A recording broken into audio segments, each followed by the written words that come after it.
Can you guys hear me? Somebody in the chat, let me know if you hear me.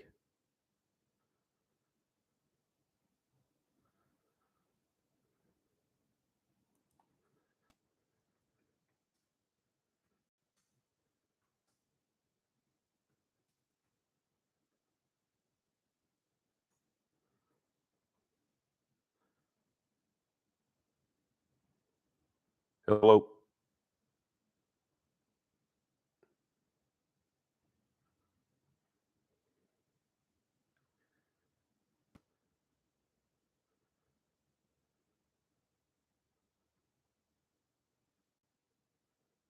Anyone?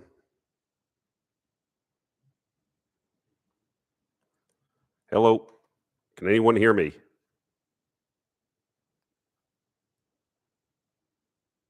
Okay, I'm audible. All right.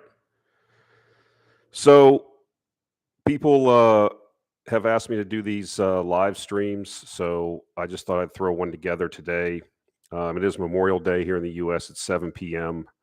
Central Time here in Texas, and appreciate you guys tuning in.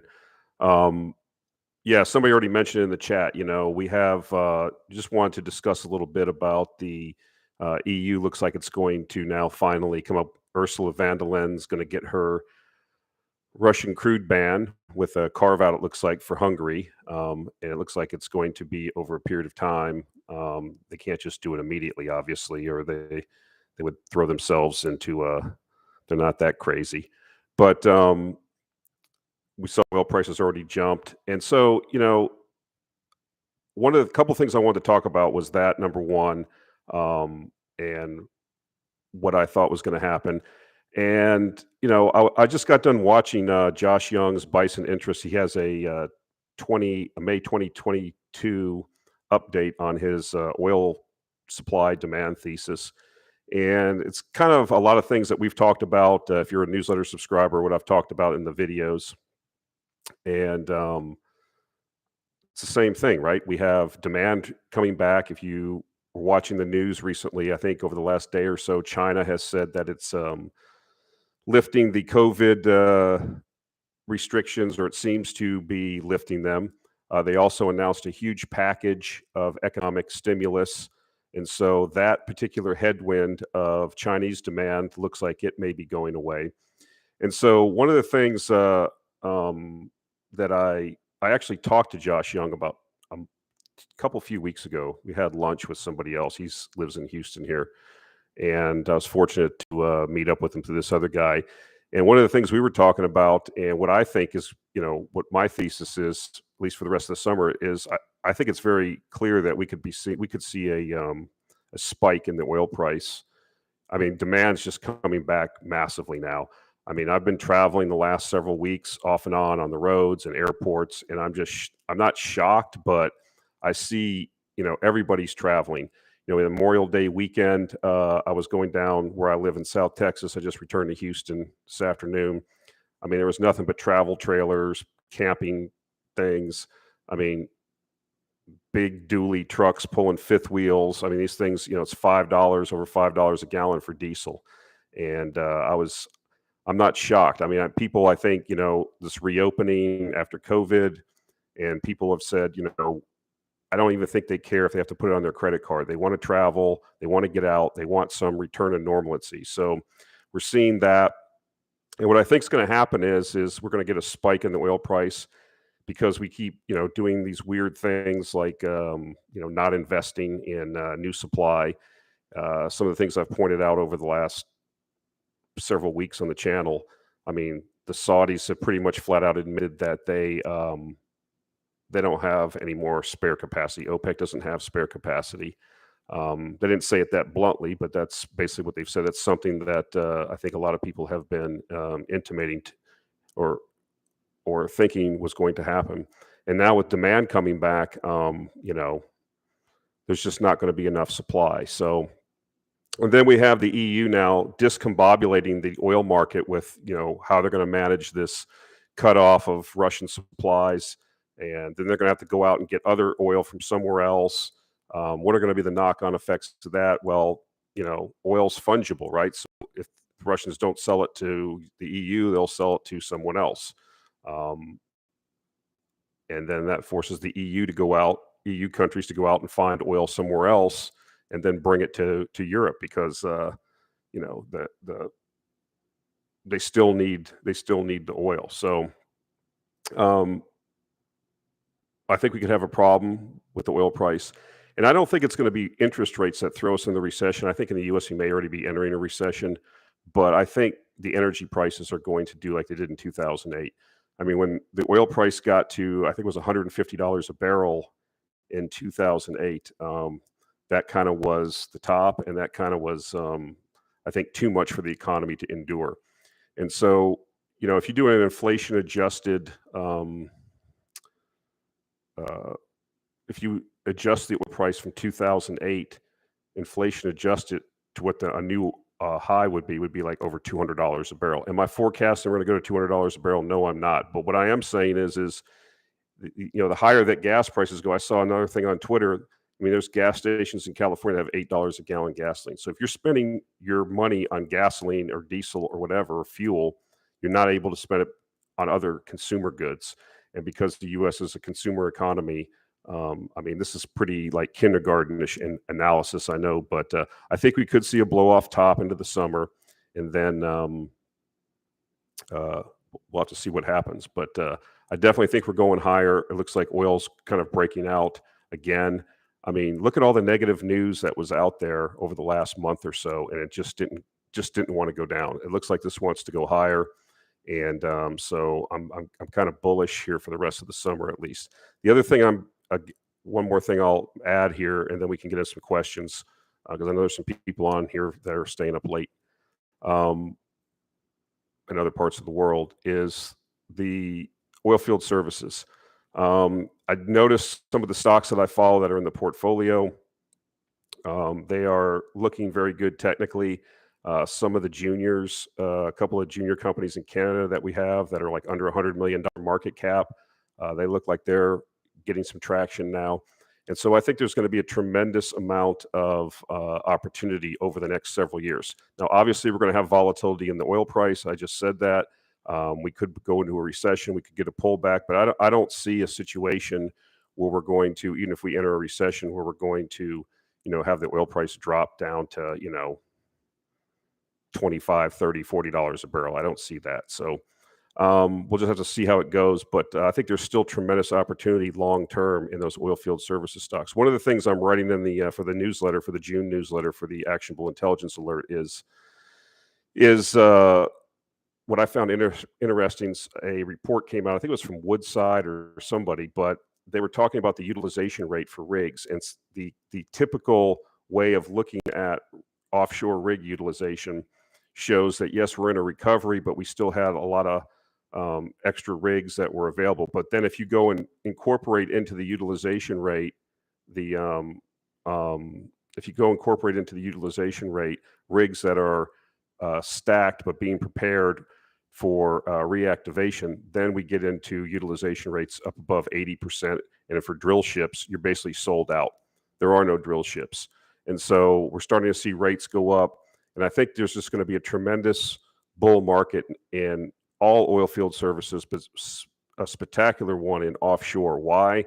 I mean, I talked about this one time, like, I broke my arm in an arm wrestling contest, and I had to have my arm in a cast for like 4 months or something crazy like that. When they took it off, it was like, looked like a concentration camp victim arm. It was so skinny, I couldn't even bend the thing straight. And so it had atrophied. And so it took a long time. It took about 6 months to get that arm rehabbed and get it back where it had strength, and I could go back to lifting weights and things like that. So that's kind of what has happened in the oil field services, right? Especially in offshore. It's just been totally destroyed as it's went through one of the biggest industry depressions of all time. So a lot of companies went bankrupt. There was no investment. There was no maintenance. People that worked in the industry were laid off and swore it off and went and got other careers. And so ramping this back up will be difficult and time consuming. So the survivors, or people that do have equipment, they will be in a position to absorb the new investment as it comes in, because we are, regardless of the fact of what the executives say in the oil companies about returning capital to shareholders, they are an extractive industry, and they do have to eventually come back and begin investing in new reserves and new production, or they'll eventually go out of business. So at some point, that's going to happen. All right, that's about all I had to say to opening remarks. What do we got here for questions? Let's see here. Let me go up to the chat real quick and see what people have got.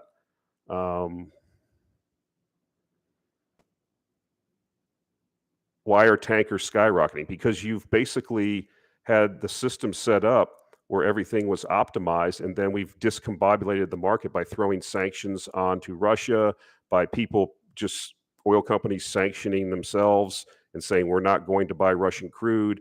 You have, I talked about in last week's commentary that you have diesel shortages because during COVID, you've reduced the amount of refining capacity in certain parts of the world. And so you have, especially around product tankers, if you have in Rotterdam or somewhere else, or in Singapore or China, a refinery that's putting out excess diesel, and then you need it in, another country, then you have to move it. So that's a big reason why. You will note, though, that the very large crude carriers are not really still moving, but a lot of the product tankers are moving, and I think that's going to continue, because as we just go on this sanction fest, I'm not going to get into that. It is what it is. Whether it's right, wrong, indifferent, it is what it is, and we have to go from there. But that's what's going on. I mean, I pointed out a chart this last week in the video about refining capacity in the U.S. is down 5% because it's been mothballed. And so you now have demand going up for gasoline, jet fuel, and diesel, and we don't have enough. So we have to bring it from somewhere else. You do that with a clean product tanker. And so, and especially then if you throw sanctions out, or then you still have to get these fuels. They're still required. They're still needed. And so you have to move stuff further from where, you would have gotten it originally. So that's one reason. The Galveston beaches are packed. Yes. Shipping rates are skyrocketing. Balance sheet transformations. Well, we'll see.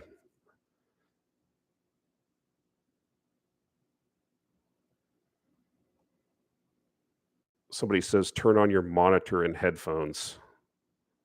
Can you not see me or hear me? Oh. Under what circumstances would you decide to sell oil, and would you be looking to re-enter down the line? I'll be looking for like sediment indicators, right? I mean, if I see us make a spike up to $150 a barrel or something crazy, I'm just going to have to be looking at sediment. If every idiot that was in crypto comes in, and I shouldn't say that, because I know some people were in crypto. I bought crypto at one time. I got out. Let me take that back. If you got every newbie coming into the oil market and explaining to all of us that have been looking at this for the last 2 or 3 years, that's kind of things that I look for. When I look for just, retail involvement, or people explaining why we're going to go to $300-$400 a barrel that don't really know what they're talking about, those are the kind of things I'll be looking for. Would you be looking to re-enter down the line? Yeah, if I get out, because I think we're in an energy crisis that's going to last, 5 to 10 years. So we're going to have extreme volatility. It's just going to depend on, sentiment and price action if I even get out. I don't like paying taxes. So if I think we have a 5 or 10 year move here, which I think typically these oil cycles are, long duration events, I may not even get out. But it's, difficult to say. But I always look for like sediment indicators. You're never going to catch the top. You're never going to catch the bottom. But, just looking for, there's certain people that I follow that I use as reverse barometers, like a guy like Kramer, people like that.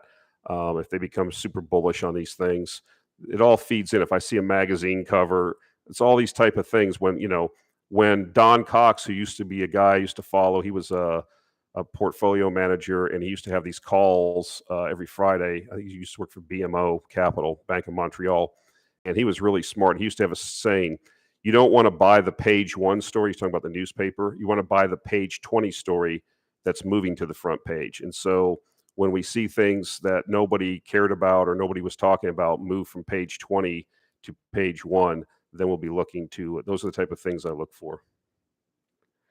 Okay, how likely is it that the S&P 500 has seen its high for the cycle? Couldn't tell you. I mean, a lot of the stocks in the S&P are already creamed. It's just a lot of the big companies like Apple and Microsoft have not rolled over yet, and Apple looks like it. So, they have large standing inside the index, and so when you have a lot of stocks in the index that are down over half already, and it's that whole thing about the soldiers get taken out first, then the generals last. So I think the S&P, what you're seeing, I think it's down 20-something% or something like that, but it's kind of masking what's happening on the underlying stocks because a lot of the large capitalization stocks are kind of covering up the real carnage. What are your thoughts on rare earths, and did you know that Energy Fuels deals with processing these? I don't even deal with Energy Fuels anymore. I've had bad experiences with them. What are my thoughts on rare earths? We don't have enough of them. We need more, and China controls most of the processing for them, so that's not good. They're probably going to go higher along with most other commodities over the next decade. Let's see here. If the West is disincentivizing oil and gas upstream through regulation, ESG, and windfall taxes, how is it bullish for oilfield services? Or is it all about the small size of the sector and the price? Well, we're already seeing that starting to change, right? We're seeing people trying to reclassify ESG to allow them to invest in energy. Look, the bottom line is we're going to be in an energy crisis. It's going to affect people's standard of living. And I'm not talking about being an inconvenience. I'm talking about things are going to happen where people are going to question, the politics. I'm going to make a prediction now. Before this is all over with, the Green Party in Germany will never have power. Will be taken out of power. Will never have power again. It's just a bunch of stumble bumps, and the pain threshold has not been high enough yet. We have winter coming up. You're going to have famine events now that are going to happen. You had Macron talking before the last election in France that the European Union can expect 50 to 60 million more immigrants because of what's going to happen around the world. Most of these people are going to be coming from North Africa and Sub-Saharan Africa. If you don't understand that, what's going to happen, Egypt has 100 million people and they're going to have to import all their grain. There's going to be famine in the next year. So these people are going to emigrate. Okay, they're going to try to come to places where they feel there is no famine. So I think the political situation is going to change, and before it's all over with, you're going to see, I think, governments incentivize drilling. I mean, these are politicians. Remember, yes, they're ideologues, but they want to stay in power. And so when the winds start shifting, I believe that they will shift with them. That's what they do.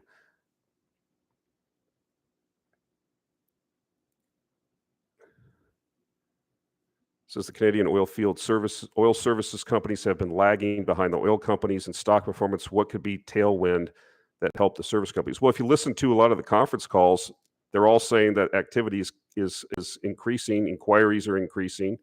Their main problem is their sales are going up, but they're having a hard time getting people, pipe, and sand and things like that. So margins for some of these companies have come in because their costs are going up faster. They can raise prices. So I think that's going to change. I listened to just about from Schlumberger all the way down to Step. I mean, all kinds of companies in between at different market caps all over the world, and I'm seeing nothing but increased activity. Now, there probably will be a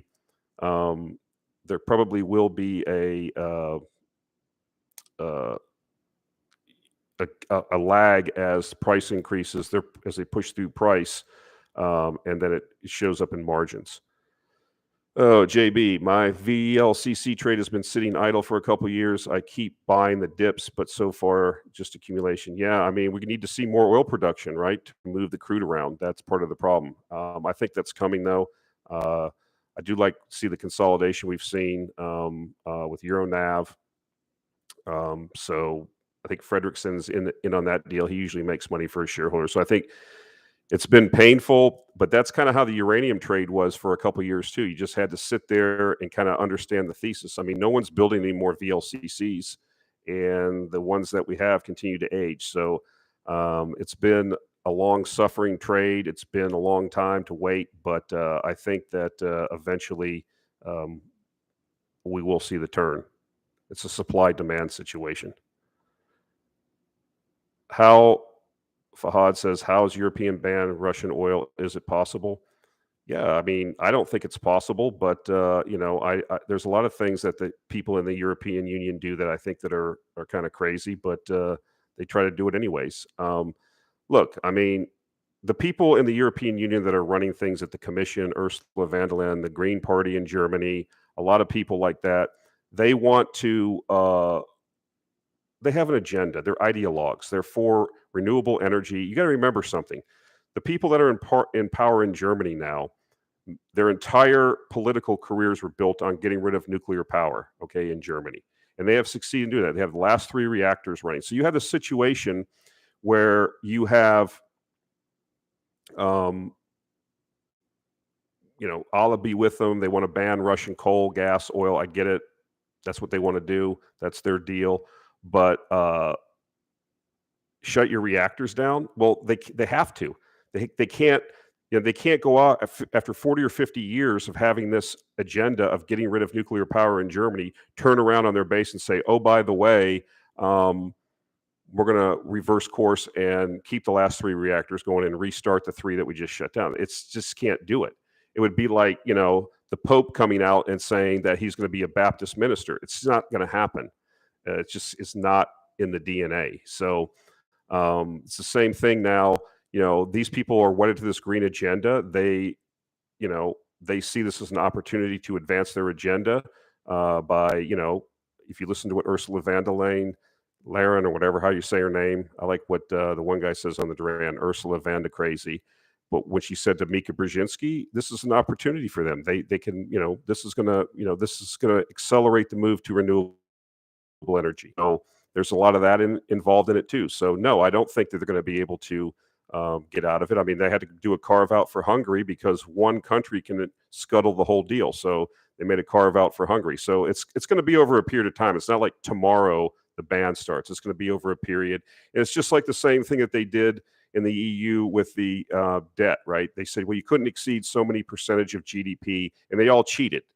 So this is just all, again, these are just politicians. They do and say whatever they need to say to, whatever for that news cycle. Let's see here. When month do you think oil prices will top? I have no idea. I don't want to make predictions like that. I like your cabinets. They look very nice. Yeah, this is a new apartment that I have up here while I'm working up in Houston. I don't know what else you could see in the background. I hope it's nothing bad. You see my air fryer. Thoughts on physical silver and gold and miners. As everybody knows, I have physical gold and silver in my possession in a secure location for insurance purposes. I sold the miners in the portfolio a couple months ago. I think they will eventually have a recovery in the miners, but I'm not sure it's right now. I mean, if you have this inflation and these geopolitical events and gold can't, break out and go higher, I mean, something's not right with gold. Okay, here's JB Weld had a super chat. Do you take into account global geopolitical forecasters, Stratford, George Friedman, Peter Zahn, and similar when you think of markets? I was listening to Peter Zeihan, I think his name is. I think what you're saying here. He's writing a new book about this realignment of the world. I used to listen to Stratford. I don't know. I just try to think of these things on my own, but I do take it into. You do have to take these things into account because the world's realigning.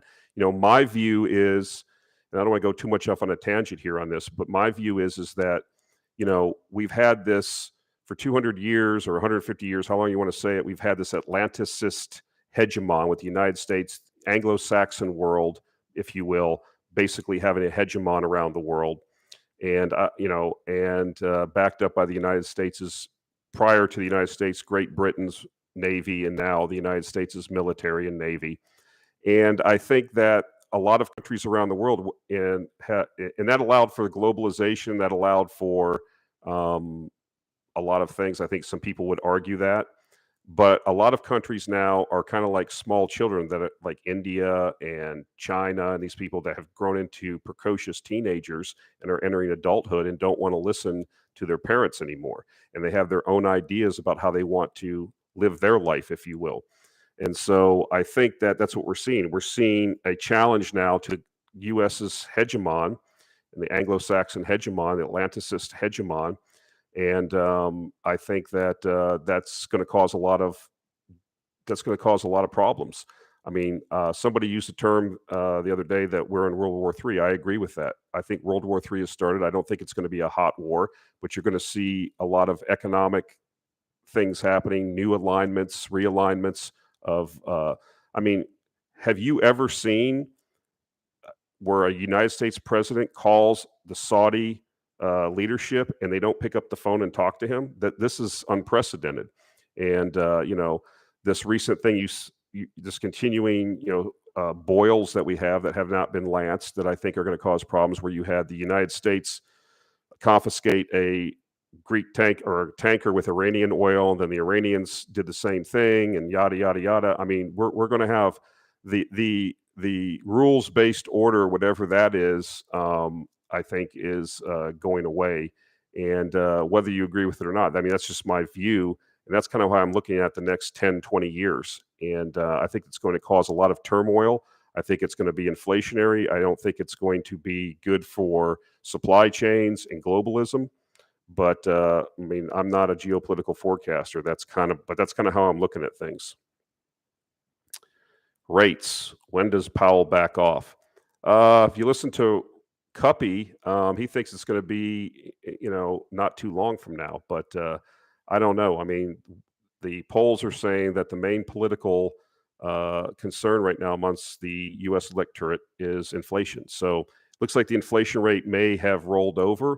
I don't know. I mean, these people, I don't think they really know what they're doing. I don't want to be a Peter Schiff type of guy. I'm not a macroeconomist, but I've never really thought the Federal Reserve knew what they were doing. They were walking around with a 5-pound sledgehammer, this interest rate tool, and they try to solve every problem with it. So I think going into an election year, the Fed is very politicized. It always has been.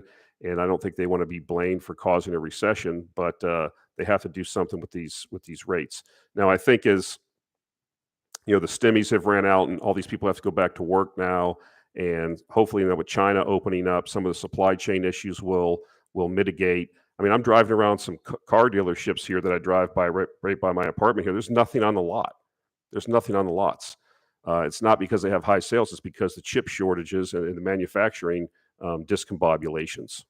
So hopefully this stuff goes away, and we get slowly goes away, and that causes things to loosen up and the pipes to clear, and we get inflation to roll over. That's what I hope. That's what I think the federal government or the leadership in the federal government in this administration and the Fed is hoping for. We'll see.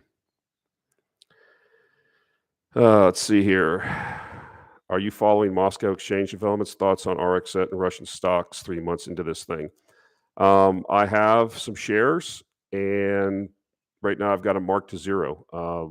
But anything can happen. I think that the vitriol now, the distrust, I mean, the hate in some cases, I see it even on my chats, or not my chats, but my comments section sometimes.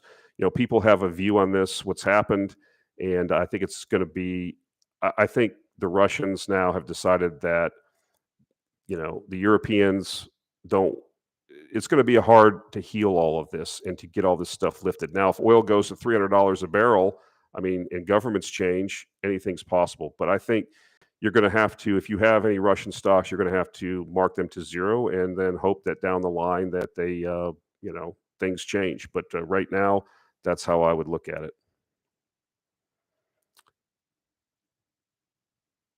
In your opinion, given the high probabilities of U.S. economy going into recession the rest of the year, should we still hold uranium stocks? Well, I bought my uranium stocks at such a low level that I'm not selling them. I believe we're in a uranium bull market. I pointed this out in a video not too long ago when we have a liquidity event where liquidity tightens, people sell, people were over leveraged, And so Rick Rule talks about this. The margin clerks come in and they just sell everything. So that includes uranium stocks. And we are in a bear market, and in a bear market, most stocks go down. So if you don't have positions in uranium stocks, you may want to, start accumulating. If you have positions and you're, down, you have to look at your premise of why you invested in them, why you're speculating in them. Not all these stocks are worth holding either. Okay, um, most of them are speculations. Most of them will never produce. I've said this many times, and so I look at like the Sprott Uranium Trust. If I can buy it at a discount, then that seems more of a value to me. The problem is people's expectations. They want this home run. They want they want the 10. They want the 20. They want the 50 bagger.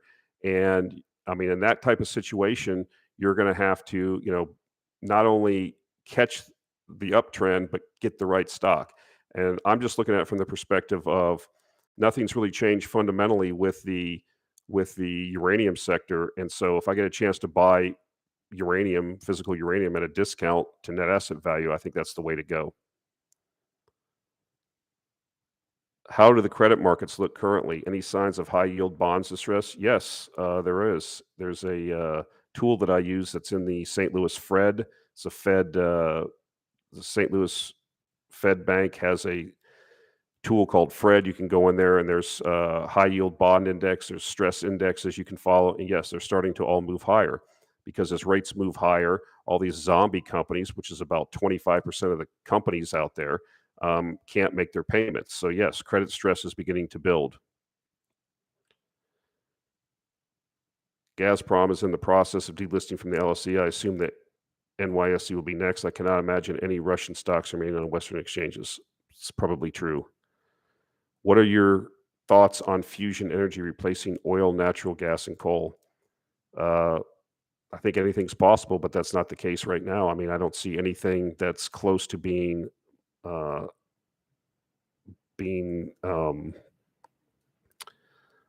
an engineering perspective, getting it out of the lab and then into production. I mean, that'd be decades. Does the West realize that Putin will need a way out of this, a win? I would ask the question, do we realize that the EU in the United States needs a way out of this? I don't think that the Russians are going to do anything except keep doing what they're doing. They tried to there was negotiations in Istanbul in March between the Ukrainian government and the Russian government. The Ukrainians came in and they were acting a little bit flippant. They were starting from a position that was not reasonable, and they decided to break off the negotiations because they were told by the United States and the EU that they were going to be supplied with unlimited weapons. Keep fighting. We're behind you. We've got your back. They dangled the EU and the NATO memberships in front of them and made, keep it going because, I don't want to get into this subject because it's very, very emotional for people. People have invested a lot of emotions in this. What does Putin need to do? They had to cut rates in Russia last week because the ruble's strengthening too much.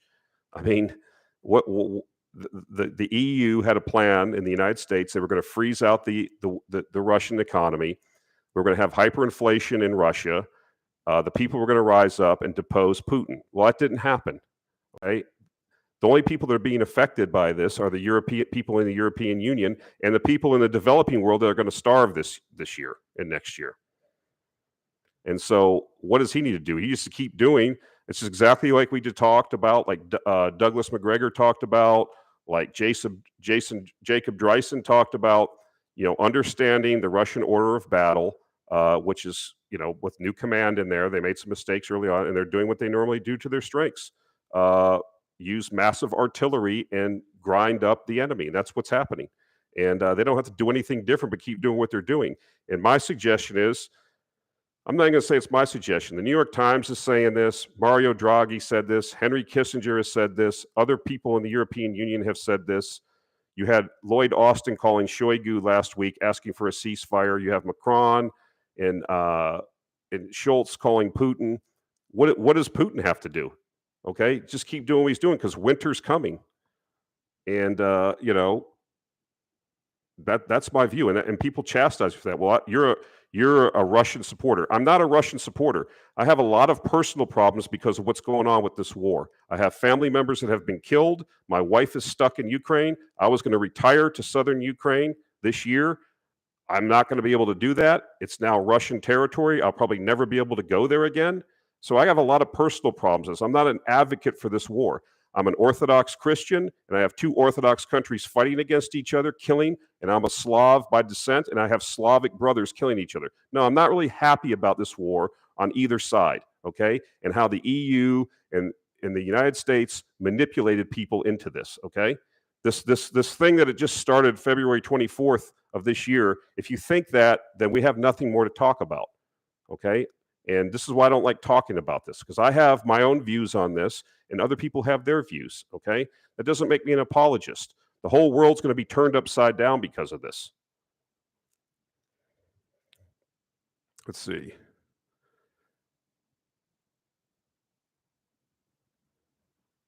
Do I expect the war in Ukraine to spill over into other regions? Anything's possible at this time. I mean, I don't understand how we do get this thing resolved, okay? Because the sanctions aren't working, okay? The wonder weapons aren't working. I've given plenty of links on my last video. You can go look at, if you're listening to CNN and Fox, you're not going to get the whole story, okay? You have to listen to other people that are military background. I give 3 or 4 examples of U.S. military officers that do good analysis. Another guy that does good analysis every day, he updates the maps using both Ukrainian and Russian sources, okay? And so I don't understand, how we do. I mean, will the Russians sit down with Zelensky as Zelensky government representatives? I don't think so at this point, okay? And so what's the EU going to do? They have no, it's like they said on the Duran, Alex Marakouris, the people on the United States and the EU, they have no reverse gear. They're not going to back down, and it doesn't look like the Russians are going to back down. So how does this get resolved? And in the meantime, people are being killed. It's not just soldiers, but civilians. And you have a country that's going to require $500 billion or $1 trillion to repair. Who's going to pay for that? How likely will Texas, other parts of the U.S. suffer power blackouts this summer? This is an actual concern. This is not only just in Texas, but you're right, other parts of the U.S. It is likely. We were very close last week. We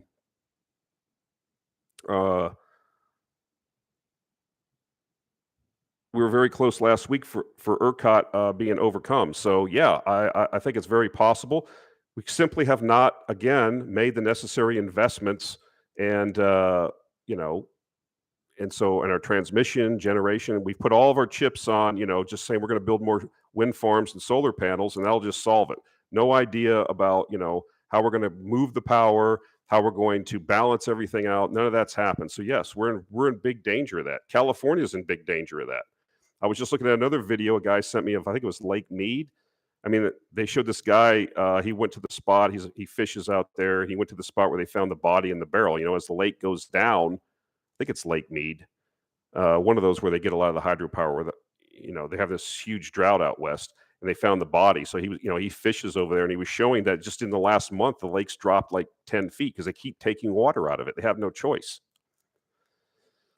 C-Bar 111, thank you for that super chat. It says, what do you do for a living, John, and how does this work inform your insights and investment perspective? Well, right now I'm not doing anything. I'm just doing the newsletter and things like that. I used to work in the utility industry, everything from a worker in the plants to generation plants to I was a plant manager, construction manager, project manager. I've done all of these jobs over my career. I was in the Navy for 15 years, and I was part of 2 commissioning crews, USS Cardinal and USS Supply. Built those in the shipyards, worked for NAVSEA for a while. But I don't know. I mean, I'm 55. I turned 55 a couple weeks ago. I think I just read a lot, and I was around a lot of common sense people. People I was around in the Navy, the people I work in the utility industry, we don't have a lot of goofs. They get weeded out, right? So these are serious people working on nuclear submarines, working in, plants, refineries. where things, if people do things wrong, bad things happen. High voltages, 138 kV, 34.5 kV, and so I was raised basically by serious people. So I think I think one of the things that I have is a good BS detector, and I think that's what's helped me. I question everything. I read a lot. I read a lot of history. I read a lot of biographies of people, and because I found that things have human nature tends to repeat. I hate to use that cliche that history repeats, but not exactly the same every time, but it does, because human nature is the same. Same things that motivate us: fear, greed, love, hate, all these things. The same things that motivated Julius Caesar or whoever. Or regular people that were living their lives in the Middle Ages. So it's kind of the same thing. So kind of looking for patterns and things like that, and just having that BS detector. I question everything that comes out at this point. After the last couple years, I was already had that kind of mindset. But now I question everything, and I question the agenda, and I kind of look for that, Latin term, cui bono, who benefits. I want to know, when somebody tells me something, who's benefiting from this, whose pocket is getting filled. Because unfortunately, in this time and age we live in, it seems to be like everything is motivated by money, and people are trying to get on some kind of grift to fill their pocket. Let's see here. Oh, USS San Fran and USS Helena. I think I worked on those in Pearl Harbor a couple of times when they came in. I was over in Pearl for 3 years at Subbase Pearl Harbor, and I did a lot of work on those boats. I think I was on those. Well, at least the Helena. I think, is that, I can't remember. San Francisco, is that I don't know. Could have been. Could we see some down? Somebody asked me about copper earlier. I want to answer that question. I just remembered. Yes, I'm shocked about how copper is hanging in there. The price is still above $4 a pound. We call it Dr. Copper. I sent out an email in the free emails session or section that I do, and I was talking about how shocked I was by the price of copper kind of hanging in there. So again, I think it's an indication. If we have a recession, obviously it's going to affect the demand for copper. But with China coming back on, you should really look it up, or maybe I'll put it in the newsletter this month. The stimulus that China's coming through with, but because they use about 50% of the world's copper. But yeah, it's holding up. It's again the same situation in copper as it is in oil and gas and many other extractive industries. Not enough investment, not enough reinvestment, and people just living off the fat of previous cycles. And I think that has a lot to do with it. And if you look at where things are going with the transition that they want to do, the energy transition, and just the development that goes on in the developing world, I mean, copper demand is going to do nothing but go up over time. So yeah, it's kind of shocking to me, actually. Could we see downward pressure on oil and gas prices? The Republicans take the House and Senate in November. Well, I mean, I think if they take the House and Senate in November, there's going to be all kinds of kabuki theater around impeachments and all kinds of stuff. You're not going to see anything really happen with, I think, well, I don't know what will happen, but I think that I think initially you might, because people will assume that Republicans are in power. We have to assume that they're going to get in there, but who knows? And then what are they really going to do? If you're going to have Kevin McCarthy and Mitch McConnell in there, I mean, they're not going to. They're a couple of wet noodles. What are they going to do? I mean, come on. You need another president, a Republican president, maybe a guy like DeSantis or something that, kind of looks at things for what they are, and then actually has a Congress that backs them and reverses everything that we're doing. But there would still be a lag to ramp everything back up. And, but who knows? That's kind of too far in the future. EU is in for a long, cold winter. People are not going to be happy. I think they're already not happy. I mean, um, you know, I've already seen some people talk about pricing. I used to work with some people that were in Spain. Their prices for electricity were up. They were shocked like 2 and 3 times. I was listening to another podcast, and the guy said one of his relatives in Greece, his electric bill went from 90 euros to 390 euros. I mean, Greece and Spain, these are not wealthy countries. People don't, live on 25, 30,000 euros a year or less, and they can't afford this. And I think that, initially, people will absorb it because they feel like, okay, we're doing the right thing, or they'll convince themselves it's temporary. But eventually, when people see their standard of living going down over time, people care about themselves and their family more than they do unknown people in some far off land. So I think that's going to be a problem. Tony G says, my dad served in the Navy. You sound a lot like him. Oh boy. Well, he's probably a, good guy. Thank you for his service. Today is Memorial Day, so I appreciate that. Appreciate your dad. Appreciate all those guys. When I first got out of the Navy, I hated the Navy. I didn't like it, but then I kind of had an appreciation for the military. I went in when I was 17, and I spent 15 years in there. And most of my time was forward deployed on ships. I wasn't like hanging out, handing out basketballs at Naval Air Station, whatever, and or at 32nd Street in San Diego. But I learned a lot, and it really set the stage for where I'm at now. It really gave me the discipline. It gave me you get a lot of responsibility. When you're young, as a watch stander, you could be standing down there, if you're qualified, electrical supervisor of the watch, and be an 18 or 19-year-old kid. It's possible. I was an engineering officer of the watch as enlisted. I qualified on a couple ships, which is kind of unheard of in many cases. Depends on the size of the ship and whether or not they trust you or not. But that was a big deal. You're reporting directly to the captain. You're basically in charge of the engineering plant during underway steaming. So a lot of responsibility you can be given, a lot of people counting on you, the camaraderie, the esprit de corps, that was really important to me. I've never laughed harder than when I was around some of those guys. And we had some characters, and I could probably write a book about it, but people probably wouldn't believe half the stories. First Flight 688. So I worked. Okay. Yeah. Okay. Do you think our withdrawal from the Philippine naval air bases enabled China to expand? Well, very possible. I have fond memories of Subic Bay, which I don't want to get into in this, but yeah, very possible. Foran Mining's copper project in Canada, don't know it.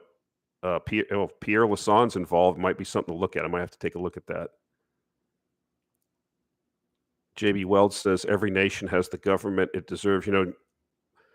JB and I, he's been a follower. He's been watching my videos for a long time. We've went back and forth on some stuff, but a lot of times we agree on a lot of stuff, and I agree with you wholeheartedly on that one. Appreciate that. Will the EU system survive this coming winter, and what would that mean for global markets if the EU dissolves and starts operating from as individuals again? Hyperinflationary. I don't know if the EU is going to dissolve over this. I do think that there's cracks and the stucco is coming loose from the walls. I think that, you look at a country like Hungary, you look at some of these smaller members like Slovakia, and like Austria gets all of its gas from Russia. So, you've got the big countries like Germany and France that control the whole thing. Italy to a certain extent's in there, but you have these smaller countries, and politics is politics. They've given up a lot of their sovereignty to the Commission and to Brussels.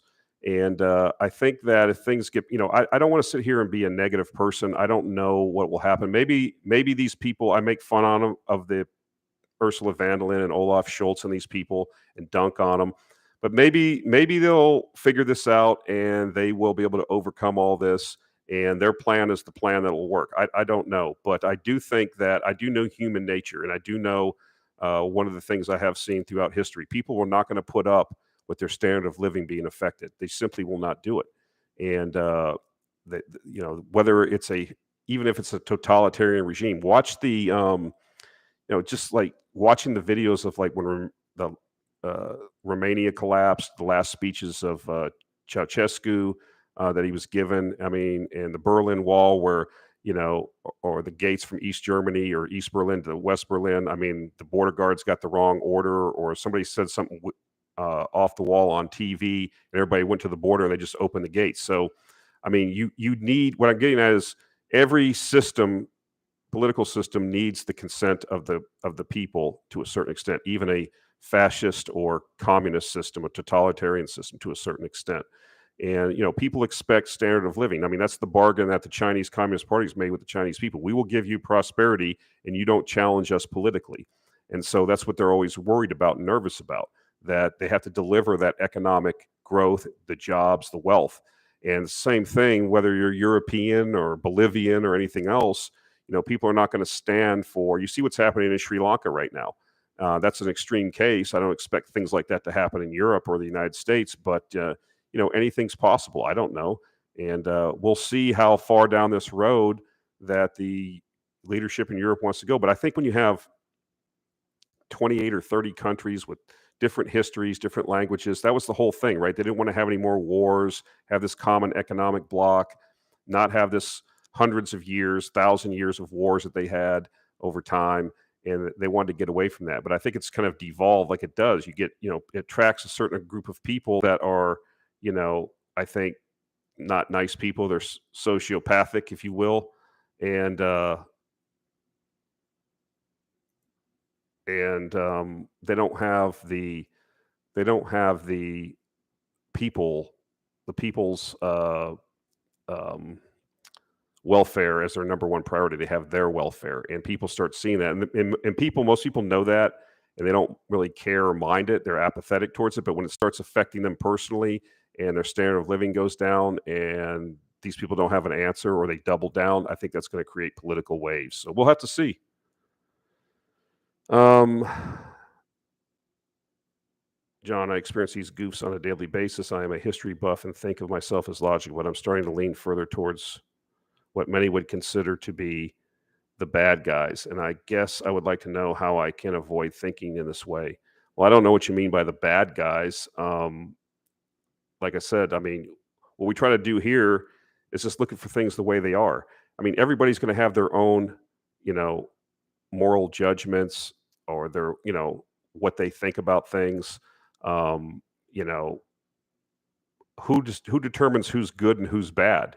I mean, this is the problem with, nationalism is defined. I define it as, my country's the best in the world because I live there. I mean, that's how people think, right? So typically what we allow the elites to do, what I'm against is the elites. I'm against the global bankers. I'm against these globalists that basically go around the world, not just, I mean, I see in the United States, the last 5 years when I built wind turbines and solar farms in these rural areas, especially in the Midwest up and down, where these former industrial towns that had factories and good jobs and things like that back in the 70s, 60s, and 70s, or post-World War II boom that we had.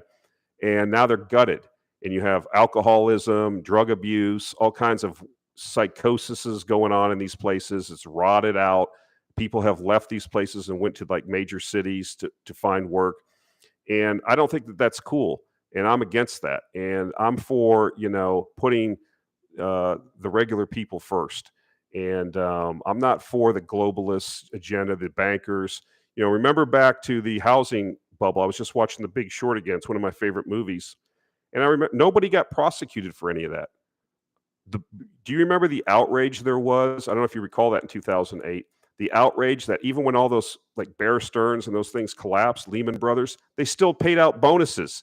They got money from the government, TARP money, and they still paid bonuses out to people. This is what pisses everybody off. This is what makes people apathetic. This is what I don't like. This is what I rail against, okay? And it's not like, particular country. All these politicians and all of these political leaders are, have sociopathic tendencies for the most part. There's not one good one among them. I used to be a Ron Paul supporter, and I helped out big in his campaign in West Virginia when I lived there. And I think it was 2000, I don't know what it was, early 2000s. It was the same thing. I mean, in the end, we did all this work for him. We stood on corners. We passed out stuff. I went to gun shows. I went to biker rallies for helmet laws, libertarianism, blah, blah, blah. We really made a big push there because the Republican Party in West Virginia is very weak. And so when we had the primary, he came in second. And so what did he do? He cut a deal. He didn't include us. We did all the work. We weren't involved in any of the decision making. They cut a deal with Huckabee and they gave him the delegates or something crazy like that. Okay, so they're all the same. He has all of his relatives working for him down there in his office in Lake Jackson. I mean, this is how it is. It's a business. I was in the union. I was a big union guy at one time. I was a steward. I was a president of the bargaining unit. It's the same thing, man. It's just a job for those guys over at the office. Okay, they talk a lot of crap to the membership, and then they're all, going to conventions, specs account, whatever. I don't want to keep droning on with that crap.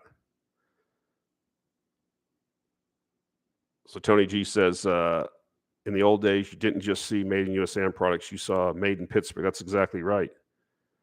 Do you have investment thoughts outside of, yeah, somebody else asked me to get onto that. We're almost an hour into this, but I'll talk about this.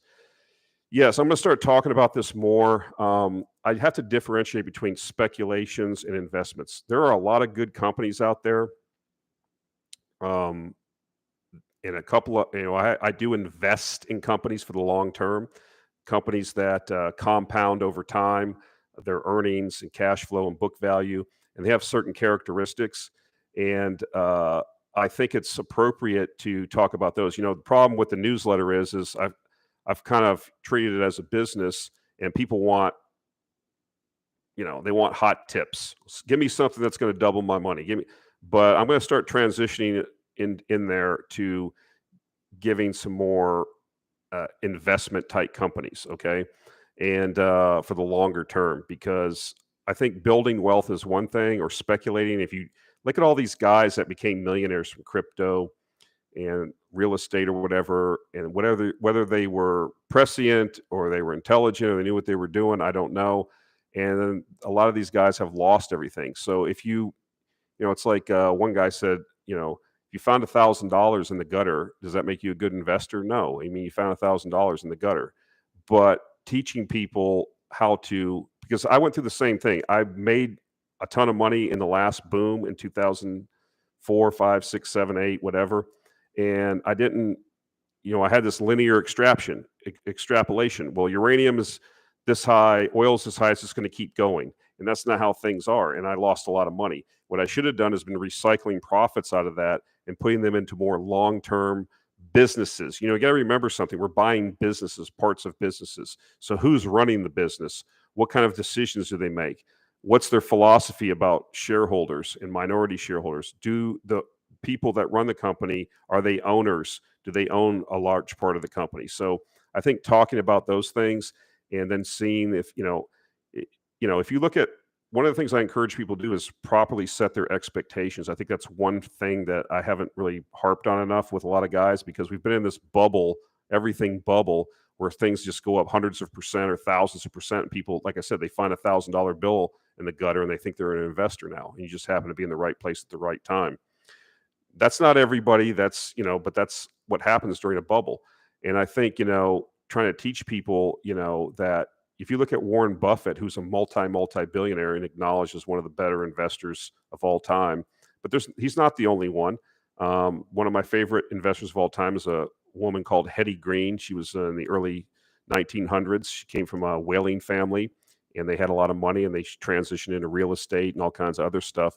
But getting consistent returns and letting it compound over time, that's how real wealth is created. And if you look at, getting back to my point, if you look at the first page of the Berkshire Hathaway annual report, it will show you the annual returns. And if you amalgamate them or average them over the last, whatever, it's 50 years that they've been running that, I mean, it's 20% a year, basically.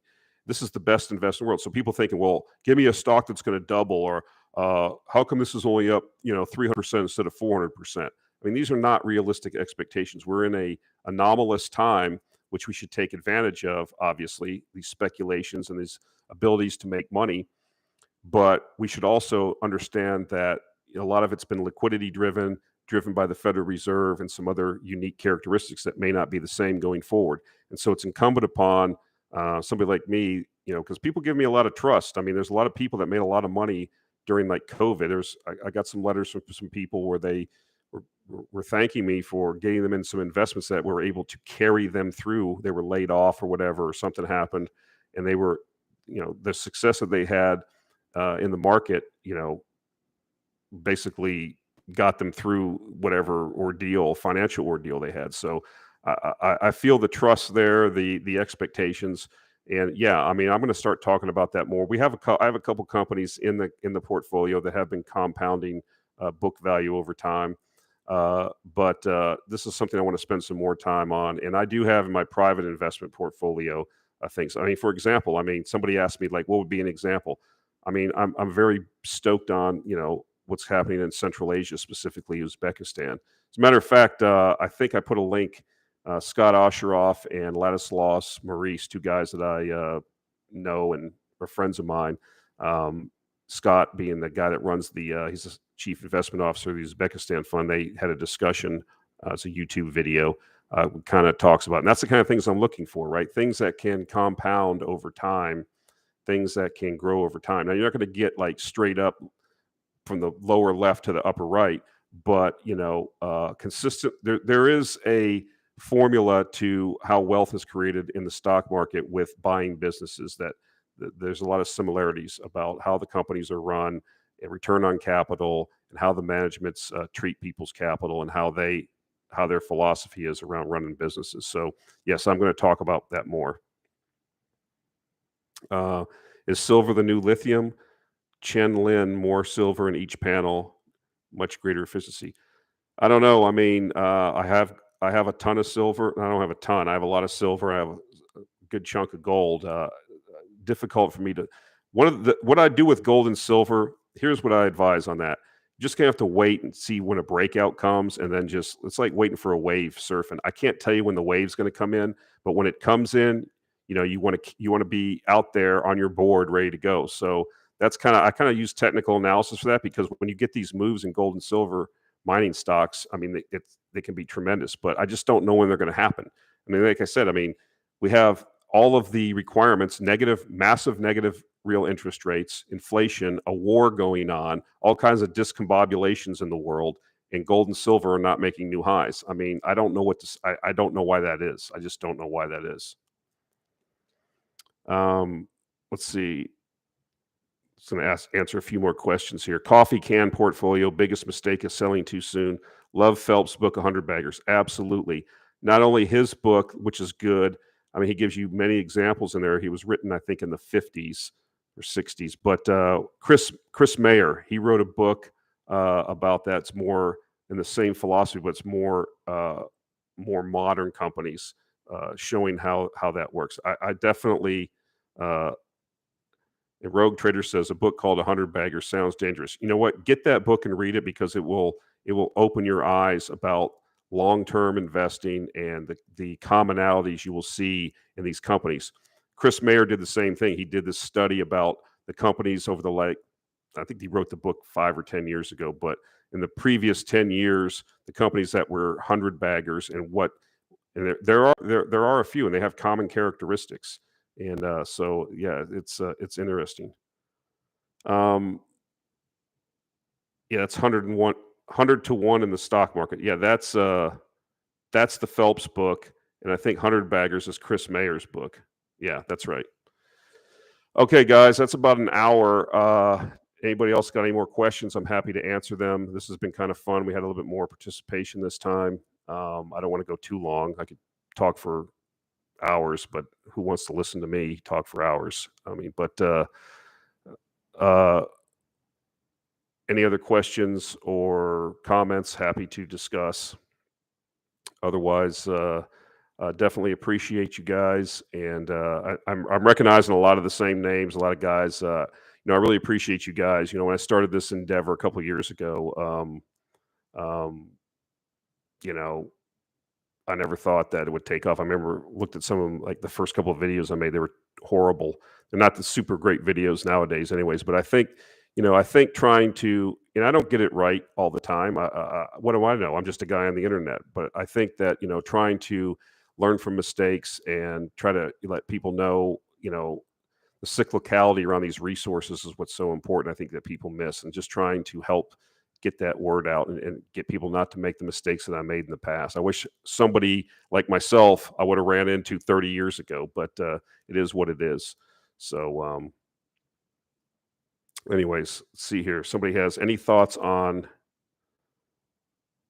Yeah, I talked about that earlier on that merger. You got Frederickson in there. He always makes money for people, so I think that you're probably doing okay there. Parting thoughts on fertilizer stocks? Well, I think that we're going to have food shortages, and we're going to have high commodity prices, agricultural commodity prices, which should stimulate fertilizer usage. I mean, that's kind of a kindergarten analysis, but I haven't put a lot in the portfolio because I'm always looking for more speculative names. But I think if they used to have a fertilizer ETF, and the time to buy that fertilizer stocks is when they got rid of the ETF. That's another contrary indicator. They got rid of it a couple years ago. I think it was called soil. Anyways, if you look at the charts of any of the fertilizer producers, they've done tremendous, and they're going to continue to do well just because of what we've done. Not just with energy with Russia, but the fertilizer. Zion, Peter Zion, somebody mentioned him earlier. He made a comment. I was listening to a podcast when I was driving back. He made an interesting comment, which applies to your question. He said, somebody asked him about this exact issue, and he said, 20% of the agricultural products are traded globally, like your wheat and corn and all that stuff, but 80% of the inputs are traded globally. So you only have a few countries that produce these things, like Belarus, Russia, Morocco, place, where the phosphate is. So where these big deposits are, Canada. And so if you remember, these are commodities that are priced at the margin. So there's no big technology involved with extracting potash. But if you take, if you have, 1,000,000 tons of demand and you take 15% of the demand off the world market or embargo it or whatever, then you still need the same amount of inputs, but you don't have that available. The price, that's the thing people don't understand about commodities. They're priced every day to perfection. And if you get these dislocations on supply and demand, that can only have to be several percent. And then if you throw in, double-digit percent supply deficits and stuff like that, then you're talking about big price increases. I mean, look at the price of ammonia and urea, what's happened here in the U.S. And I think the U.S. has an advantage, right? Because relatively speaking to the rest of the world, what's the input for urea and ammonia production? Natural gas. And so even though natural gas prices are at almost $9 an MCF, that's still better than the 30 or 40 that you're paying in Europe. Thanks from Saudi. Been learning a lot. Oh, good. Are we short natural gas? How much higher will it go? Difficult to say. I mean, I'm shocked it's this high, but with the power burn is ahead of schedule, so we haven't seen any pullback. So I don't know. Then you have the arbitrage that's going on. We're exporting as much as we can to Europe to play that arbitrage. So I don't know. They call that the Widowmaker trade, natural gas. So I think we made quite a bit of money in Antero Resources. But I think if you stick to things, the Levi Strauss thinking. Levi Strauss, who made the jeans, he went to the California gold rush, but he made his fortune not mining gold or prospecting for gold. He sold the miners, all the things, the tools, the picks, the shovels, the clothes and stuff, the dry goods they needed. So he didn't really care which particular company or which particular guy found gold. He just supplied that. So, when you're talking about natural gas, oil field services and, is probably the best, the picks and shovels, then you can't lose, right? Stuart Harrison asked me, advice for a young buck looking to start a career. Well, that's a tough one. Here's what I would say, and this has been good advice that somebody gave me. Learn a trade. I mean, even if you go to college and become an, electrical engineer or whatever, learn a trade. Here in Texas, for example, I mean, you can get an HVAC ticket, in a year and a half or something at a community college. Then you've always got a job, a plumber or an electrician, something like that, an auto mechanic, whatever. People look down on these things, but I know guys that are multimillionaires that started out, working for somebody else for 5 or 10 years, and they hung their own shingle out. Now they've got, 10 service vans, and, you pull up, if it's 100 degrees outside, 110 degrees outside in South Texas, and somebody's AC's out, and you pull up, it's $150 just to pull up in the driveway before you even get out. You swipe the card before you even get out of the van. and then it's parts and service after that. So, there's nothing wrong with that, and especially if you're young. I mean, why not? You can always fall back on that, right? And then if you want to go to college or pursue another career, you always have that trade that you can fall back on. And there's nothing wrong. I found that building things and fixing things and doing these things that I did, I was an electrician by trade. It never, the sense of satisfaction that you get sometimes, you're not in an office.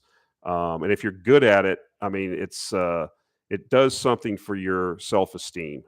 So I don't know what to tell you. I don't really know you, but that's a piece of advice I would give. If you're 18 or 19, and you can get an apprenticeship, in a trade with the IBW or the plumbers union or or something like that, or even just go get yourself, community college has these things. It's something to consider.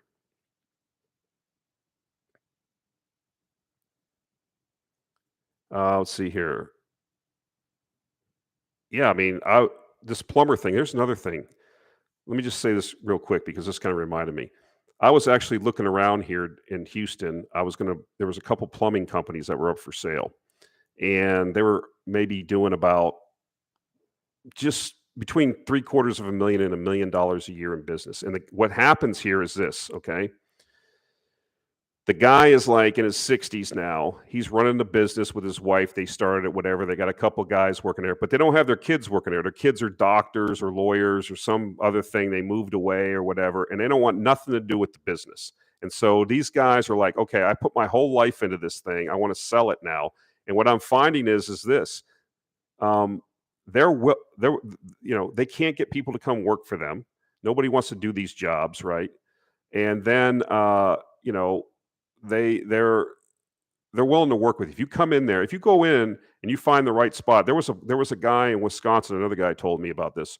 They couldn't get anybody. They went to the local high school and they talked to like the teachers that ran the trades shop classes or whatever, and he says, we have 5 or 6 guys here that want to get into this. We're happy to bring them in. We'll train them. We'll pay them a good wage while we train them, yada, yada, yada. And eventually we're thinking, we'd want one of these guys if it went that way, that maybe they could take the business over because our kids don't want to do it. We just don't want to shut it down. I mean, they put their whole life into it. They couldn't get one kid to show up.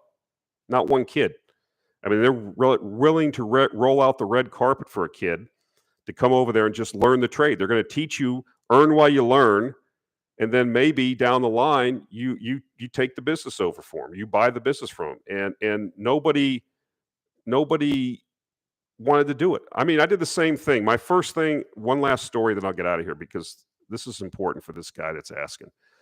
When I was in high school, I lived in South Florida. Pratt & Whitney had a factory out there, and they had a big subcontractor in the city I lived in. We made a lot of I ended up working there, but they came to our school, and I was in sheet metal and welding track and shop, and we had this woman. She looked like Pat on SNL. You couldn't tell if she was a man or a woman. She used to wear like Dickie shirts, and she was a pain in the butt. And she's like, okay, we've got this company. It was called ERK Industries.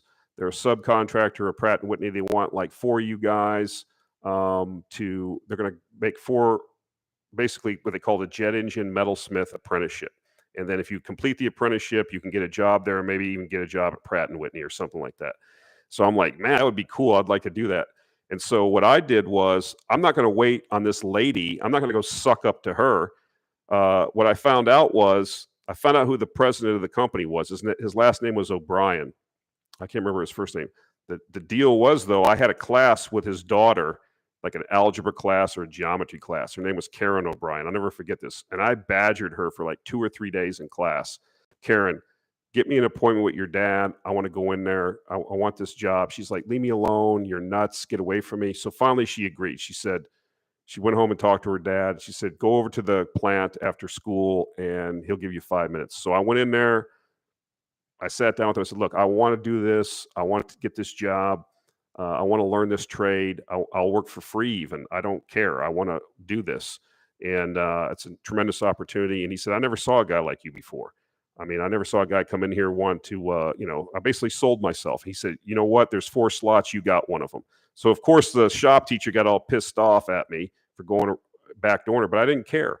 And I learned a tremendous amount there. I mean, they actually offered me a job when I finished the apprenticeship, and you had to go through all the stations like welding, and we made combustion cans and things like that for this particular jet engine J52 program. I think I can't remember the program, and whatever we were making for Pratt and Whitney. And I mean, it was precision stuff. We would take sheet steel in and turned out machine products. We had lasers in there, vertical turret lathes, learned how to spin metal, weld, TIG weld. And they ended up putting me in QA, QC. And I remember when they offered me a job, and I took the job before I went into service. I worked there for like 6 months. And I remember guys would have, old machinists, they would be setting up a run for a part. And here I was 18 years old, and they would have to bring it, the first piece. You have to get it signed off. You bring the first piece in to make sure your tooling's set up correctly. And I would reject it, and they would get pissed off. I'm not going to have this young whippersnapper, this guy, this snot-nosed brat. And then the boss would come out, and he'd check it. He said, get lost, man. This kid's right. It's not right. Go redo it. So, yeah, there's something to be said about there's opportunity out there. And I think the one thing that I would give advice that would apply to you, sir, that asked me this question, go into somewhere and just, if you get an opportunity like that, ask for the opportunity, because you'll be surprised. People want to teach other people. People want to impart their knowledge into people that are actually interested. I'm not saying it'll work you can't just walk into any random business, but I think, people are willing to do that. People, if you are sincere and you really want to work hard and you want to show up on time and act like a responsible person, people will go out of the way because it's just, we don't see that many guys.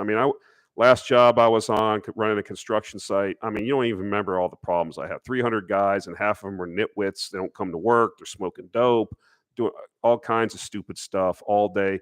And if you show up and act like you want to be there and act like you want to do something, people will go out of their way to help you.